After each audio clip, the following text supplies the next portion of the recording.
Can the G20 end trade wars and political infighting? Japan is hosting the leaders of the world's 20 largest economies, but how relevant is their annual summit for the rest of the world? This is Inside Story.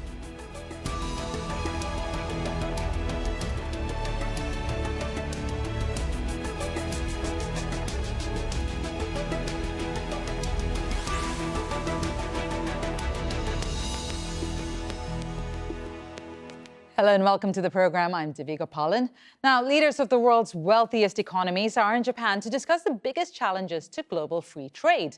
The Group of 20 Summit, or G20, has been held every year for the past 2 decades, and the aim is for political and financial leaders to work more closely together. So the world's 7 biggest economies, the G7, became the G20 following the Asian financial crisis in 1999. The European Union and 19 countries are members. Years ago, finance ministers and central bank governors were around the table, but heads of state joined in following the global financial crisis in 2008. The G20 represents 2/3 of the world's population and 85% of the world's economic output. This year's summit is supposed to unite leaders around issues such as free trade and climate change. But trade disputes and political infighting are creating divisions. Our White House correspondent Kimberly Halkett has this report from Osaka. Smiles and even a fist bump between Japanese leader Shinzo Abe, India's Narendra Modi, and U.S. President Donald Trump, even though prior to their G20 meeting, Trump criticized both.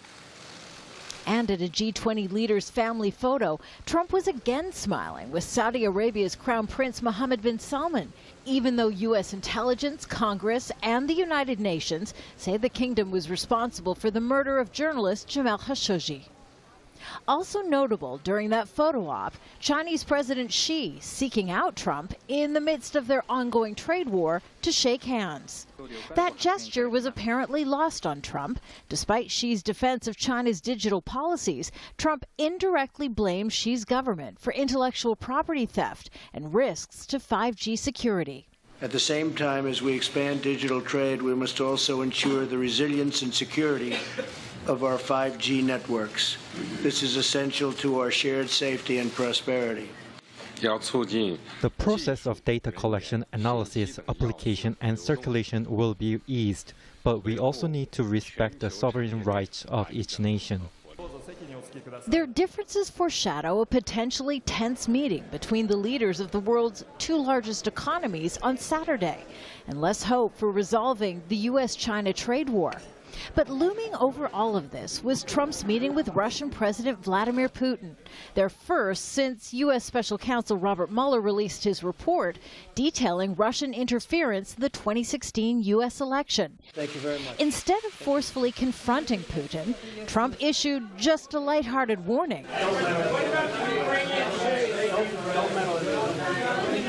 A White House readout of Trump's meeting with Putin notes the pair discussed arms control, Venezuela, Syria, and Iran, but there's no mention of election interference. And Trump's half-hearted word of caution to Putin, well, somewhat expected, is once again inviting criticism for Trump's failure to forcefully confront Russia's leader. Kimberly Halkett, Al Jazeera, Osaka.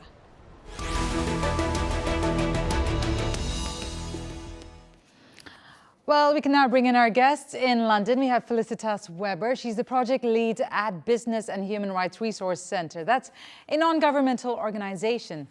And on Skype from Osaka, John Kirton. He is the director of the G20 Research Group. That's an independent network of global scholars providing analysis on the G20. And in Nairobi, Aly-Khan Satchu, economist and CEO of Rich Management, an investment advisory company in Kenya. Welcome to all of you. Thank you very much for being on the program. I want to start with John Kirton. You're in Osaka. You've been following the developments at the G20 very closely. My question to you first is, why is this G20 summit so US-centric? How come there's so much focus on America's dealings bilaterally with different countries? Has it always been so US-centric, or is this a Trump factor? Well, certainly when the G20 summit first started, it arose as a consequence of the American-turned global financial crisis. The day Lehman Brothers died in downtown New York City, September 15th, 2008. George Bush's United States hosted the first. Barack Obama's United States hosted the third G20 summit. So for that reason, the United States loomed very large, even when it was defining a new institution, new rules of the game. After that, the focus really did broaden as other countries started to assume the presidency, including Vladimir Putin's Russia in St. Petersburg in 2013, one of the more successful summits. Angela Merkel in Hamburg in 2017, a very successful summit. And Donald Trump's first. So some of the drama we've seen here and at Buenos Aires, the summit last year, had a preview of in Hamburg, but nonetheless, it produced a very successful summit. So even though Donald Trump is often the center of attention for many in the world, he is capable of adjusting when necessary. One of the reasons why I think we're likely to see a summit of broad, substantial success here at the end of the day tomorrow. Right. Aly-Khan Satchu, staying with this theme of the US-centric summit, only because we have to. All the kind of discussions seem to be about that, or what we're hearing about anyway, once outside of Osaka. What does it mean for other countries that are not necessarily represented at the G20 summit when policies are formed? So the first thing, obviously, is overwhelming the G20 summit is this gladiatorial combat between President Trump and Xi Jinping. This is the trade war, the tariff war. This is the main line item of this entire G20 summit. And essentially, the direction of the global economy is going to be driven by whether these two can make some kind of resolution, whether they can have a truce. Remember the last time at the previous G20 in Buenos Aires over a truce dinner where they quaffed sirloin steak in Chateau Malbec. At the same time, the CFO of Huawei was being interdicted in Canada. So I think, you know, the focus of everybody is on this sort of gladiatorial issue between the two of them. And I think that's why the attention is centered on that. Unfortunately, for somewhere like Africa, I think we're a sideline issue at this G20 summit. Ramaphosa is representing Africa, but right now he's having to handle a brief in-country, which probably precludes him from doing much else. So I think great optics, it's very interesting. It's in this post-fragmented world where we don't know who are our allies and who are our enemies, largely because of Trump. But I think that's why this focus is on this toe-to-toe bout fest. By the way, both of whom I think are going to be unable to reconcile themselves. I think Trump is a train driver, but the train tracks have been set. He can speed it up or slow it down.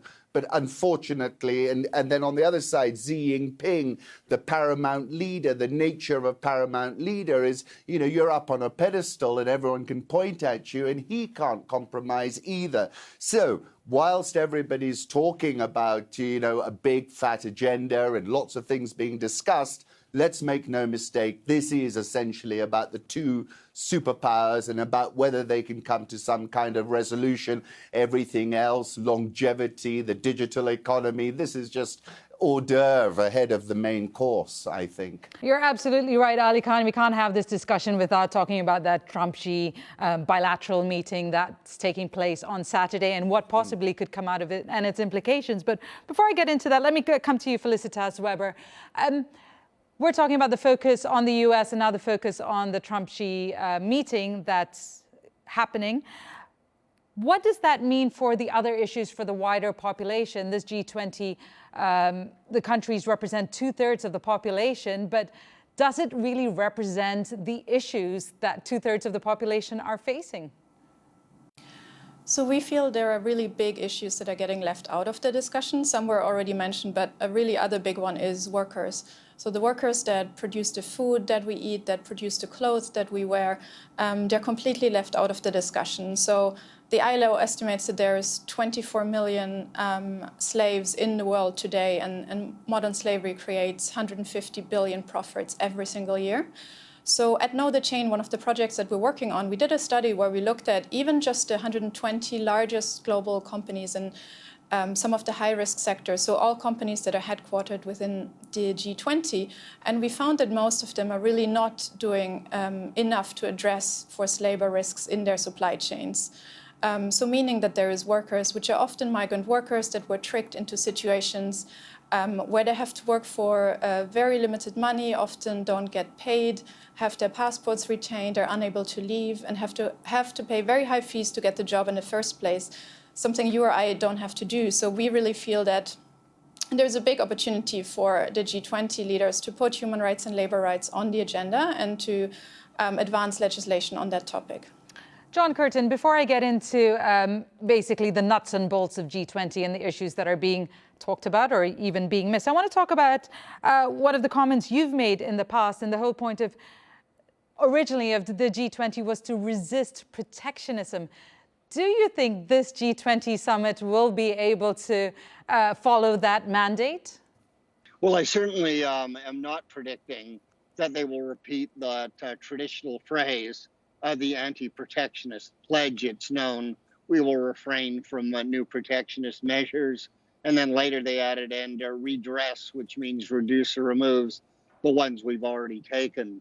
But I am expecting similar language pointing in the same direction, affirming the value of open international trade, recognizing that trade is a source of economic growth, highlighting the importance of a rules-based trade, and indeed the need to urgently reform the World Trade Organization, which many see as being at the center of the global trade system.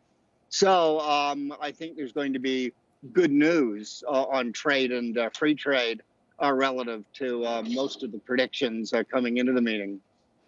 Aly-Khan Satchu, do you think that there will be good news at this meeting? Do you think that issues will be resolved and we can see the whole idea of protectionism, well, maybe not necessarily broken up, or just, but at least there will be a lot more deals and agreements as was once the principle of the G20? Absolutely not. I think clearly the trend, the direction of travel for the last 2 years, particularly out of the United States of America under Donald Trump, rejects exactly what your previous guest has said. What we're looking at is a complete redirection. That whole idea of a free market, a global free market, has gone up in a puff of smoke. What we're looking at now is the fragmentation of the world into regional blocks. This is the redirection of the previous system, which essentially was that China was the low-cost manufacturer for the world and distributed these goods all over the world. We're already seeing very big movements of manufacturing into places like Vietnam. So absolutely not. I think this is where the rhetoric and the actual situation on the ground is as wide as a chasm. I don't see, if any of those words come out of this G20, discount them to zero. They're meaningless. Look at what's actually happening in the world. It's highly bilateral now. It's about deals done between each other more than the ability to get everybody together. Those days are gone. We're herding cats now, and these cats will not be herded. And the main cat in the room is the President of the United States, whose whole philosophy is against this G20 idea that was there for the last 2 decades and has been disrupted bigly. John Kirton, what have you seen at this summit that gives you the sense of optimism, or at least some sense of optimism, that there can be agreements that will benefit the global economy? Oh, well, it's the trend. And before this summit started, what I always saw was real free trade, deep economic integration, new free trade deals breaking out in many places of the world. When Donald Trump came into office, for example, he said, I'm going to withdraw from the Trans-Pacific Partnership. His two closest partners, Japan and Canada, said, oh, we're not. They went ahead, and that's why we've got the comprehensive, progressive Trans-Pacific Partnership. That's why Vietnam is booming. We have seen Donald Trump, who said NAFTA was the worst free trade agreement in the world, signing one, now pushing to get it ratified in Congress, a bigger, better, a more progressive deal. About a week or so ago, he threatened to put tariffs on Mexico, but backed off within a few days. We see Japan having concluded a bilateral free trade agreement with the European Union, one of the great powerhouses in the world, and many other countries doing free trade deals, even within Africa, the African Free Trade Union negotiations. The biggest protectionist in the world over the past several years has not been Donald Trump's United States. It's been the United Kingdom leaving or seeking to leave the European Union, the biggest, most successful, deepest free trade agreement and economic union the world has ever seen. So it's a much more complex picture, easy though it is to blame Donald Trump and his Twitter feed. Good point, and you can't ignore the whole idea of global trade without talking about Brexit. But I'm going to move it forward a little bit to talk about your average person on the street, your average person trying to make a living day to day. Felicitas Weber, you know, we talk about jobs moving to Vietnam. We talk about, the shifts we've seen in trade and manufacturing. You know, all of this is going to be addressed somewhat at this G20 summit. But what does that mean for your average worker, and who is benefiting from this? Is it likely the big corporations that are really benefiting from this, or is there going to be a trickle-down effect? Yeah, unfortunately, we're not seeing so much of a trickle-down effect. So there is this growth of the G20 economies, yet it's not really trickling down to the worker on the ground. We are seeing rising inequality. We're seeing massive wage discrepancy between also the highest paid and the lowest paid workers. And we're seeing a lot of issues around zero contracts, zero-hour contracts, low wages, poverty wages, part-time contracts, short-term contracts, making it really, really difficult for the average person to sustain their families. Aly-Khan Satchu, I mean, going back to this whole idea of the global economy suffering, you know, not just on a personal level, people struggling day to day, but the whole idea of the Xi-Trump meeting and how that US-China trade war is affecting almost every country now that's involved with either of those two massive economies. What is likely to happen?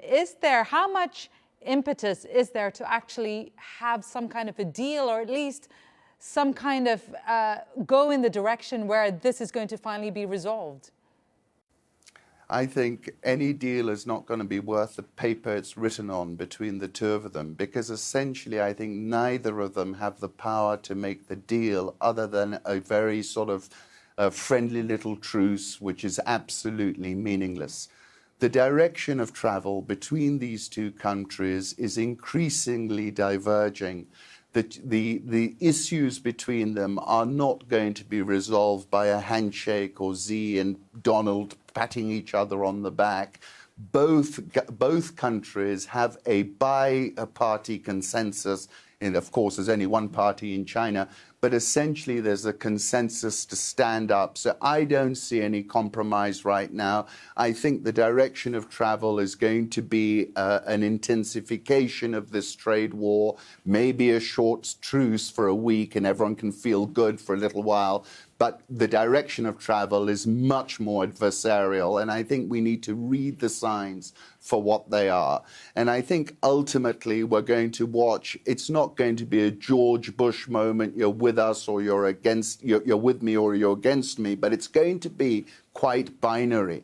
And I think this G20, great optics, North Korea would probably be quite pleased with it. It looks fantastic. But at the end of the day, there are really, really difficult issues which cannot be sorted out over 48 hours in Osaka, and some good wine and some good food. So I think, we cannot be naive. And we need to deal with this. With respect to Africa, where Cyril is representing us, in a way, the G20 is far less relevant to us than the African Free Trade Treaty, which your previous guest spoke about. That's the silver bullet. Africa's got to take more ownership over its own issues. And I think also Africa's got to wake up to the fact that China now is no longer the Santa Claus that it was for the last 2 decades. Xi is not Santa, and I think he's now beginning to disavow African countries of that notion. So I think that those are the main takeaways that I'm keeping a close eye on. With respect to what your guest in London was saying, look, the average worker is worse off. The middle class has eroded globally. What we're looking at, this populist reaction, which has brought Trump to power, which has brought lots of other people to power, is all about that sense of millions of people feeling worse off, feeling that they're losing their purchase on the world. And that's the key issue that needs to be addressed, and opportunity needs to be created. But right now in that room, has somebody got a plan for that? No, they haven't. They're all looking at it from a very narrow self-interest point of view. And that's the game that's being played right now. And that's why if you look at all the meetings, they're all bilateral. There is no consensus amongst this group of 20 people. Okay, but John Kirton, isn't that the whole point of the G20, to give a platform and a chance for these world leaders to meet on the sidelines, even though it's not necessarily on the agenda? Isn't this the whole idea of the G20, or should this be, or should there be more of a focus? It's a convenient place to meet, and every plurilateral summit, of course, has sideline meetings, always has, and it is a good thing. But if we look at the collective meetings, when they all sit down together, the most powerful leaders of the most powerful countries in the world and the most intensely interconnected ones, what we've seen, the direction of travel here on the first day at the Osaka summit is, number one, at the beginning, they've launched the process for a new trade deal, not on the old economy of agriculture or the 20th century economy of autos and steel, but the new 21st century economy of services, digital services, and a majority of the people in the world now are connected to the internet. So it hits the person on the street. China and the United States and many other countries agreed to launch an Osaka track of digital free flow with trust. That means free trade at the end of the negotiation process for digital services and connectivity and information, but with trust. Protect the privacy, as the European Union has just done in its part of the world. Protect intellectual property. Protect even the security forces of foreign powers from spying on citizens in other countries. Yes, that's a tough balance to get right between countries like China and countries like the United States, the defender of the Facebooks and Amazons, the big titans of the moment, but they're moving in the right direction. And then in the subsequent session, when they spoke about the global economy, they did focus on trade. And President Xi promised everyone else at the table, and not just Donald Trump, that he would open the Chinese economy, bring in more imports, and provide national treatment to foreign firms doing foreign direct investment in the United States. So a clear signal that he was going in a free trade direction, not just for the United States, which could come at the expense of everybody else, but for everyone. So those are the two big down payments, I think, which set the stage for a trade truce when Xi and Trump meet, and the resumption of negotiations, probably on the basis of the deal they had before it started to unravel and they got caught up in some of the fine print and legalese. Big issues remain. Yes, Huawei, 5G, but there's a lot, I think, we can look forward to that the direction is going in the way most of us would want. Okay, we haven't even scratched the surface of the whole idea of G20 and its relevance and whether it should be evolving, but we've run out of time. We've come to the end of the show. So I'd like to thank all of our guests. Felicitas Weber, John Kirton, and Aly-Khan Satchu, thank you so much for taking the time to be here with us on Inside Story. And you can always watch this program anytime by visiting our website. That's on aljazeera.com. And for further discussion, why don't you go to our Facebook page? You will find that at facebook.com/AJ Inside Story. And remember, you can always join the conversation on Twitter. Our handle is AJ Inside Story. From me, Divya Gopalan, and the whole team, it's bye for now, and thank you for watching.